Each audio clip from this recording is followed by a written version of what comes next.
आगे करो आटो आगे करो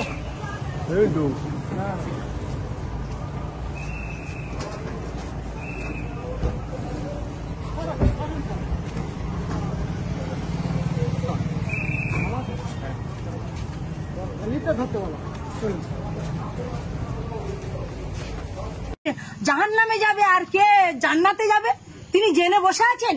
কত মেয়েদের নিয়ে, শুধু ওই বিলকিসটাকে একজনকে না, এরকম শয় শয় মেয়েকে নিয়ে কত জঘন্য কাজ করেছে। আমাদের নিজেদের রুচিবোধ আসেন ওনার মুখের দিকে তাকাতে। উনি একটা ভণ্ড পীর। এই ক্যানিং 2 তে এলে ওনাকে আমরা ঝাঁটা মারতে মারতে দূর করবো এখান থেকে। জীবনে আমরা শওকত মোল্লাকে ভুলতে পারবো না। সামনে যে 2026 এই ক্যানিং পূর্ব থেকে আপনারা কাকে নির্বাচিত করতে চাইছেন? আমরা শওকত মোল্লাকে নির্বাচিত করতে যাচ্ছি।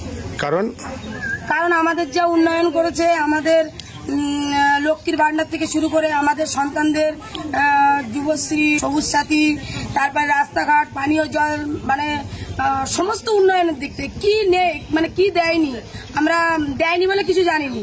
সমস্ত দিক থেকে যা উন্নয়ন করেছে, আমরা এক কথায় শওকত দাকে ছাড়া আমরা অন্য কিছু ভাবতেই পারি না। আচ্ছা, আব্বাস সিদ্দিকী বলছেন আমার মুখের দিকে তাকাও, ছোটখাটো গোনা মাফ হয়ে যাবে।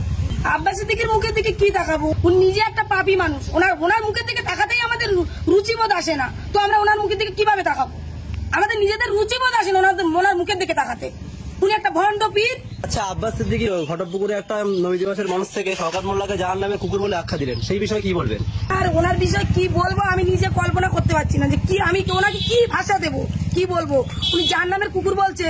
উনি ওনার নিজের ভাই যে নওশাদ সিদ্দিকী, তার যে ওই যে মানে নিজের ক্যারিয়ার, ঠিক আছে তো, কত মেয়েদের নিয়ে, শুধু ওই বিলকিসটাকে একজনকে না, এরকম শয় শয় মেয়েকে নিয়ে কত জঘন্য কাজ করেছে। আগে নিজের ভাইয়ের, নিজের দিকে নিজের ক্যারিয়ারটা আগে দেখুক, তারপরে আমাদের দাদা শওকত মোল্লার দিকে তারপরে আঙুল তুলবে। 26-এ বিধানসভা ভোট, আপনারা কাকে ভোট দেবেন? আমরা শওকত মোল্লাকে তৃণমূলে ভোট দেব। শওকত মোল্লাকে ভোট দেবেন? হ্যাঁ। কেন শওকত মোল্লাকে ভোট দেবেন? কারণ শওকত মোল্লা আমাদের নয়নের মণি। উনি আমাদের জন্য যেভাবে কাজ করছেন, আমাদের উন্নয়নের জন্য উনি ঝাঁপিয়ে পড়ে আমাদের প্রত্যেকটা মানুষকে, আজকে হিন্দু, খ্রিস্টান, আদিবাসী সমস্ত মানুষকে এক সুতোয় বেঁধে রেখেছে। আর সমস্ত মানুষের চিন্তা ভাবনা করে। 24 ঘন্টার মধ্যে 20 ঘন্টা উনি আমাদের জন্য ভাবেন। তাই জন্য আমরা ওনাকেই ভোট দেব, কারণ উনি উন্নয়নের কাণ্ডারি। আজকে আমাদের এই মঠেরদিঘি অঞ্চলে সমস্ত জায়গায় উনি রাস্তাঘাট করেছেন, উনি পানীয় জলের ব্যবস্থা করেছেন, উনি লাইটের ব্যবস্থা করেছেন, উনি বিদ্যুতের ব্যবস্থা করেছেন, সমস্ত রকম। আজকে আমাদের এই মঠেরদিঘি হসপিটালে উনি 20 কোটি টাকা উনি বরাদ পাস করে এনেছেন। আজকে হসপিটালে 30টা বেড ছিল, 30টা বেডের জায়গায় 60টা বেড উনি করেছেন। আরো হসপিটালে অনেক রকম পরিষেবার জন্য উনি এই সমস্ত টাকাগুলো দাবি দাবা করে আমাদের কাছে এনে দিচ্ছেন। আজকে পাড়ায় পাড়ায় উনি হাইমাস লাইট দিয়েছেন, মোড়ে মোড়ে হাইমাস লাইট দিয়েছেন, পাড়ায় পাড়ায় স্ট্রিট লাইট দিয়েছেন। শিক্ষার জন্য উনি স্কুলগুলোকে অনেক রকম সাহায্য করছেন, সমস্ত কিছু আমাদেরকে দেখছেন। তাই আমরা ওনাকেই ভোট দেব। ওনাকে ছাড়া আমরা ভাবতেই পারি না অন্য কোনো পার্টিকে ভোট দেব বলে। আমরা তৃণমূলেই 26-এর আমরা প্রচুর ভোট দিয়ে ওনাকে আমরা ওনার হাতকে শক্ত করতে চাই, ওনাকে আমরা জয়যুক্ত করতে চাই। এই তৃণমূল পার্টি থেকে ওনাকে আমরা জয়যুক্ত করতে চাই। ফুরফুরা শরীফের পীরজাদা আব্বাস সিদ্দিকী ক্যানিং পূর্বে শওকত মোল্লার বিরুদ্ধে লড়াই করে বলছে, একজন পীরজাদা। আপনারা পীরজাদাকে ভোট দেবেন? ওনাকে তো ভোট দেওয়া তো দূরের কথা, উনি একটা পীরের বংশ। উনি ওনার মুখে কিভাবে এই আমাদের যে উন্নয়নের কাণ্ডারি, আজকে শওকত মোল্লা প্রতিটা মানুষের কথা ভাবেন, প্রতিটা মানুষকে তিনি ভালো রাখতে চান। আর তার নামে উনি একটা পীরের বংশ হয়ে তার মুখে কিভাবে এই কথা আসে, উনি একটা জাহান্নামের কুকুর বলে ওনাকে মানে সম্বোধন করছে। তাহলে ওনাকে আমরা ভোট দেওয়া তো দূরের কথা, আমাদের এই মঠেরদিঘি এই ক্যানিং 2 তে এলে ওনাকে আমরা ঝাঁটা মারতে মারতে দূর করবো এখান থেকে।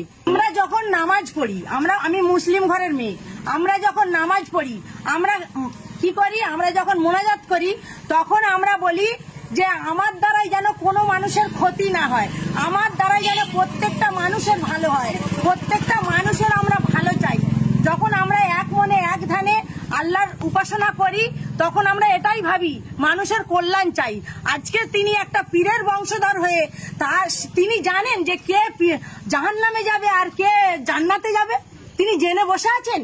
সে পীর হলেও সে জানে না, কারণ তার মুখ থেকে, সে একটা পীরের সন্তান, সে তার মুখ থেকে এইভাবে আসে না যে সে একটা যে মানুষটা আজকে মানুষের জন্য ভাবে সেই মানুষকে আজকে ছোট করে তাকে কুকুর বলে সম্বোধন করছে।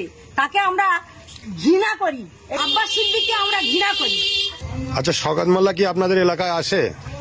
আমাদের এলাকায় মানে কি 24 ঘন্টা আমাদের জন্যই উনি ভাবেন। আমাদের ছোটখাটো যা মানুষ যে বিপদে পড়ে উনি ঝাঁপিয়ে পড়েন, সেখানে উনি নিজে সেখানে চলে আসেন, এসে আমাদেরকে উপকার করেন। তাকে আমরা কোনোদিনই ভুলবো না, জীবনে আমরা শওকত মোল্লাকে ভুলতে পারবো না। তার যে কাজ, তার যে কর্মকাণ্ড, সেই কর্মকাণ্ডকে আমরা কোনোদিন ভুলতে পারবো না। আমাদের জন্য তিনি 24 ঘন্টা ভাবেন।